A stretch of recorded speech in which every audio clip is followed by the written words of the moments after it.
way they want to write it up. Don't believe the rubbish.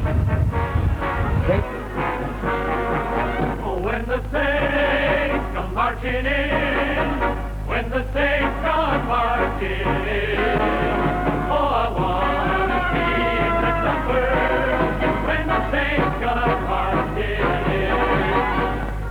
Oh, when the Saints come marching in, when the Saints come marching in, glory, glory, oh, I want to be in that number when the Saints come marching in. I want to join the heavenly band, want to join the heavenly band, want to hear the trumpet of glory when the saints come marching in. I want to join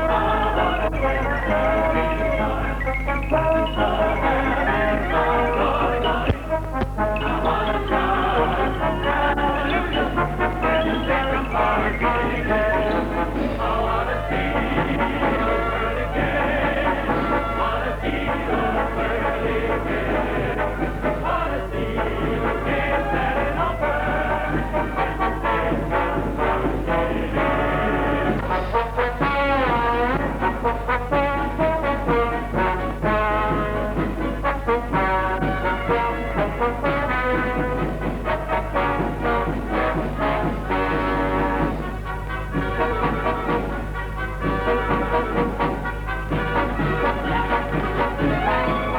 Sunday, total commitment, right from first siren, right through the last.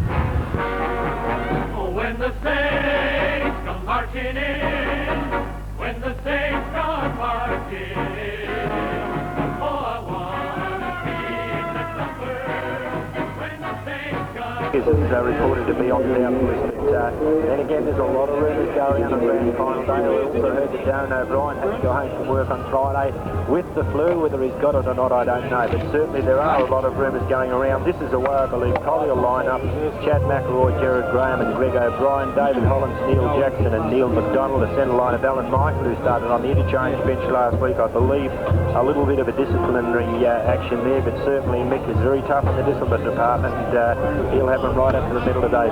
Peter Slater in the centre and Mike Hill on the wing. Darren O'Brien, Paul Hetherington and Ian Massara across the half-forward line. Kenny Hayward, young Jeffrey Davidson, who's been an absolute sensation in the finals. 6 of his last 2 starts, and Troy Shepherd is starting the pocket. First on the ball for the Saints, Bruce Jackson. Brendan Retzlaff has been in absolutely fantastic form in the finals and really a big game player, and that's what you need in the biggies. And Luke Ware likewise has been in very good form. Reserves Clinton Pike, who also did very well when he came onto the ground last week and won. William Langer will be the other interchange player. Well, with this, that's a pretty similar side to the one they had last week, the inclusion of Alan Michael's squad. The south side from the back line, this is the side we've been given for today. I believe there may be a couple of changes, but the side we've been given from the back line: Todd Waldrop, Finger Upson and Glenn McGinley. Finger Upson playing his 199th game today, so he'll have to come back here next year for his 200th. From the half-back line, Ian Sheriff-Cale, Greg Jones and Rick Fraser. The centre line of Darren Murray, Vic Pios and Derek Markwell. The half-forward line of David Anderson, Danny Platt, John Sofield. Full-forward line of Ian Burnell, Jeff Hares and Des Dan, who played a blinder in that second semi-final. I'd say he'll be well looked after today, but it'll be interesting to see how he performs around goals. In the ruck, Rod Steele, Peter Hodel, Craig Watson, and the interchange bench will be Baden Young and Darren Fraser. A pretty well-balanced side, but I'd say there'll be a couple of changes to that one from the rumours that I may have heard. They'd be false rumours if they're giving him you, it is. No, they'd want you to put them over there. They'd give them to you, they'd give you a bag full of them, I'd say. The umpires in charge too, very experienced umpires for the 1987 grand final, is Kevin Nettleton and Chris Sayborn. And all is in readiness here as we await the arrival of these two sides. But going back to those two lineups, there's going to be some interesting duels. Peter Slater, as I mentioned before, Gary, he's been in top form. His duel with Vic Pios in the centre is going to have a very big bearing on the outcome. Yes, Ray, Kerry Park played a sort of a negating type player on him last week. He was quiet for probably 2.5 quarters of the game, but came into it. That's one thing I think Collie have got in their favour. Always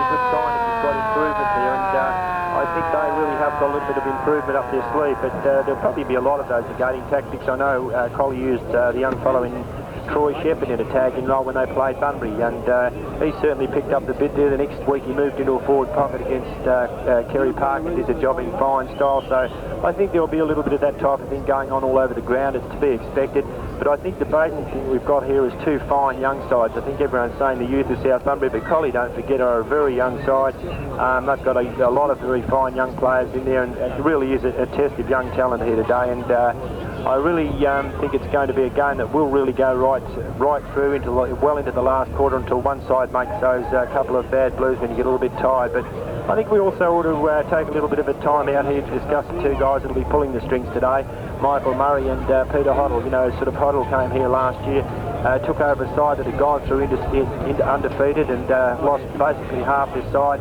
He's picked them up and rebuilt them and got them into a grand final, and that's a wonderful achievement. And likewise Mick Murray, Collie last year, beaten by an absolute thrashing in the grand final last week, and last year, and I think a few people thought that maybe they might be on the downward, but Mick Murray certainly, he is one of the two coaches to put a pendant on the wall over in Collie, and he certainly has got this side, and he's got them tough, and he's steeled them, and I think he's weeded a bit of the wheat from the chaff there, Rain. He's made them into a very resolute combination.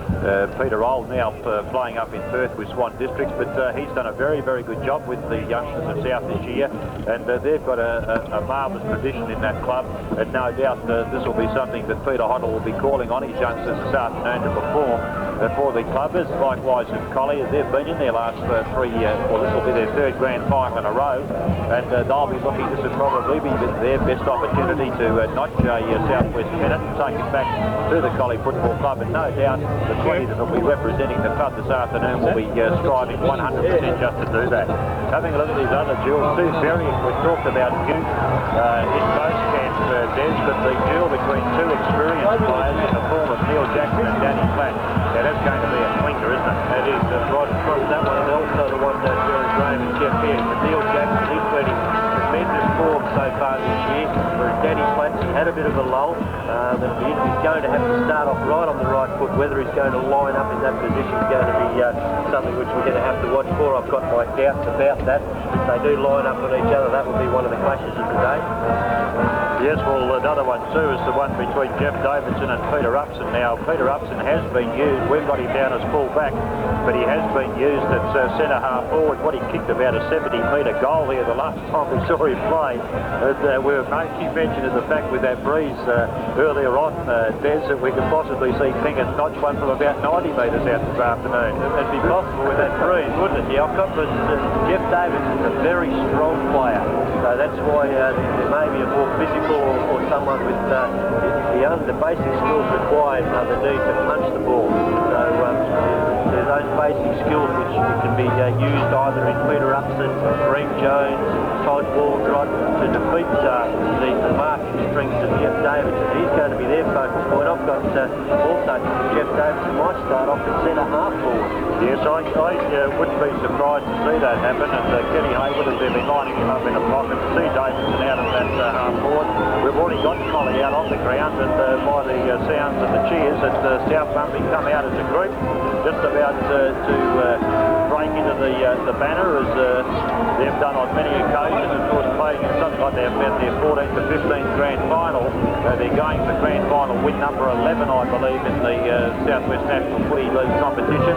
But of course, Collie are trying to clutch their second grand final win, and all is in readiness here now. Is my word, what a colourful sight we have down here in front of us as the Collie side go past us. It's in one very tightly packed group. The Tigers on the other side of the ground. We've got the Bunbury City Band, the Police Greys.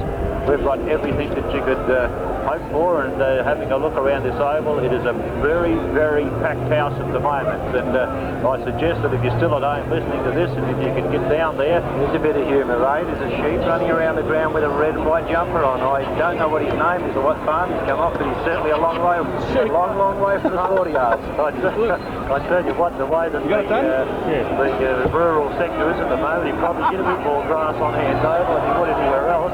Well, he shows a bit of pace. Actually, he's all right at that, Scotty. camping down the flank quite nicely, and he's got the number 7 jumper on too, I know. Who's number 7? Number Hoddle? Yeah, Well, actually, the truth of that matter is, I believe it was supposed to come out South Bunbury versus Kerry's Marsh, but unfortunately, the other option hadn't made it to the grand final. So whether it's been released instead of going to the Slaughter Yard and Graham Booth, well, maybe if he stays on the ground much longer, we'll have cause for account here, because you've got an extra jumper on the ground, and you've certainly got 4 legs, so they might have 22 on the ground, Ray. Well, he doesn't seem to be particularly perturbed about it. He's gone down towards the Mary Street end, might be lining up at full forward. Well, he obviously thinks they're going to win the toss, because I think they're going to go with the breeze. He fancies there'll be a fair bit of play over there, but I see a young girl coming out now trying to rescue him, and that's pretty good too. I hope you catch him, do you? No, I don't think you will. Straight to the beer stick. Well, a little bit of youth to start the grand final. There's a couple of more that have jumped the fence. He's been collared. He's caught on the half-back flank.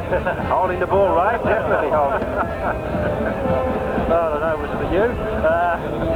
Well, let's get back to the serious side of the grand final as the Collie players discard their jumpers. I would say only about 3 or 4 minutes away from start time here, Sharon. So if you've got some commitments, I would suggest now will be the best time to clear them. Alpha Balance.